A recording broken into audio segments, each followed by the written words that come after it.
Welcome back, everybody, to my third installment. Just a real quick rundown of how to use a radio. Now that you have TFAR installed, you can join the server.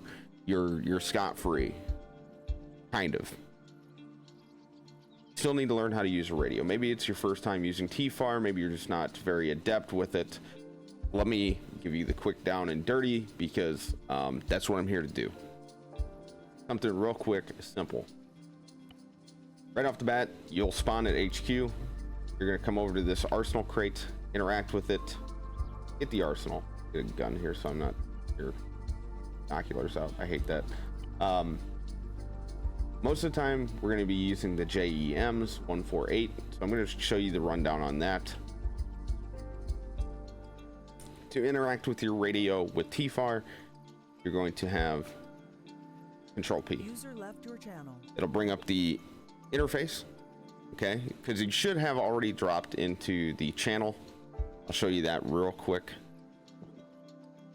You can see that you successfully dropped into Task Force Radio 1. So with that, the controls are unlocked. You're able to play the game like you normally would be able to. Like I said, when you log in, you're going to come over to the arsenal crate. You're going to pull open your radio, Control P, default. Here's your interface. You can actually interact with all the buttons on there, from the stereo settings to change up which ear you want the chatter in. Next channel, that's more advanced. I can go through that in an advanced video. Right now I'm just trying to get you hooked up to a squad. That frequency, I usually use that to confirm the set frequency I tune it to, so you can actually interface with this. Let's say I have a squad on 100. Going to hit 100, set that frequency, hit it a few times, call it good. You can turn it on to speakers or headphones. Don't set it to speakers, because you'll make everybody upset around you, and everybody else has got a radio. So I wouldn't worry about that too much. Set additional channel, advanced feature, I'll get to that another time. Clear frequency does exactly what it says. It just clears it, so you can set it to a different one if you want. Otherwise, you can double click it, backspace, 556. It only goes up to like 300 or something like that. Increase and decrease volume. This is essentially if you don't want people yelling in your ear. You can change your channels from the top button there. Like I said, you can interact with this whole thing. It's wonderful. To chat on the radio, or to actually use the radio, caps locks is my default for radio usage. You can hear me transmitting. I don't know if anybody's actually on it, and I didn't even look.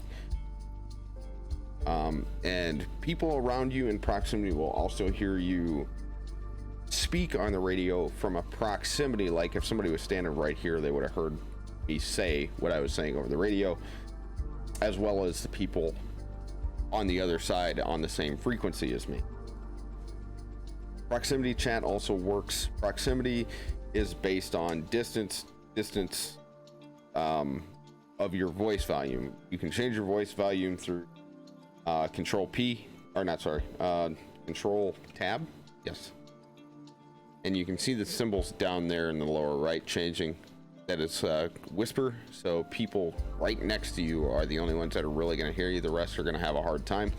Normal speaking looks like a fist, and then shouting, you can hear quite a ways away. So just keep those in mind. If somebody says turn it to whisper or something like that, Control Tab will change that. So now that we have kind of the basic controls of using TFAR and the radio, again, Control P. There's kind of a gentleman's agreement inside the Antistasi community. Not every community is going to be like this. You will see that there are squads with the U menu to bring up you hit U as in uniform on your keyboard. You'll bring up group management. This is all default controls, by the way, as far as I understand. I don't think I've changed anything. You'll see all the squads. All the squads have their short range radio. This is a short range radio. Long range is a totally different beast. Very similar, but different in effect. I will do that in like a squad lead tips and tricks video, and or maybe an advanced radio video. But you can see these squads all have short range radios next to them. Go ahead, we'll try to tune into one just to show you what it does. Ah.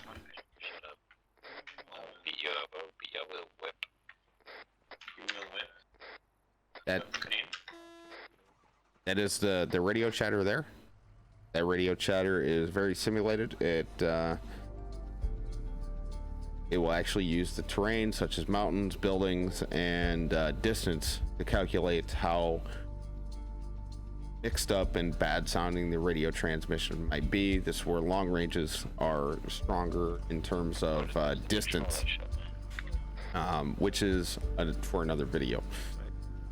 That concludes our radio video. Please stay tuned for the 4th installment in the series, which will probably be Ace Medical or something very similar. Alex, good.